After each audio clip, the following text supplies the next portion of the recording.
ഒരു സ്ഥലമില്ല. അങ്ങോട്ടും ഇങ്ങോട്ടും പോയി കുറെ പൈസ പോയത് മിച്ചം.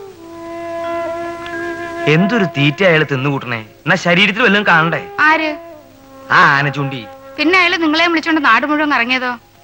അയാളെ പറഞ്ഞിട്ടും കാര്യമൊന്നുമില്ല. കയ്യിലുള്ള തോയ്ക്ക് ആനയെ കിട്ടണ്ടേ? കുറച്ച് പൈസ കൂടെ കിട്ടിയിരുന്നെങ്കിൽ.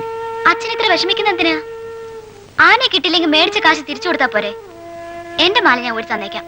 അതുകൊണ്ട് കാര്യമായില്ലോ മോളെ. 10,000 രൂപ ഇനി ഉണ്ടാക്കണ്ടേ? എനിക്കൊരു ബുദ്ധി. പറയടി.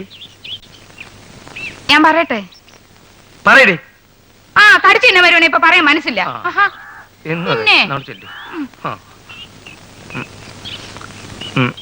ഒന്ന് പറയടി. തന്ന പൈസ നമുക്ക് തിരിച്ചു കൊടുക്കണ്ട. എന്നിട്ട് നമുക്ക് ആ പൈസ എടുത്ത് ഈ പെണ്ണിന്റെ കല്യാണം അങ്ങ് നടത്താവുന്നേ. അത് ശരി. ആനയായാലും മനുഷ്യനായാലും അവർക്ക് മാസാമാസം കാശ് കിട്ടിയാ പോരെ? ഈ ആനയ്ക്ക് പകരം നിന്റെ മരുമകനെ കൊണ്ട് എഴുന്നള്ളിക്കാൻ പറ്റുമോ? ഇല്ല. തടി പിടിപ്പിക്കാൻ പറ്റുമോ? പറ്റില്ല. പിന്നെ എന്ത് മറ്റേ തണ്ടി പറഞ്ഞു.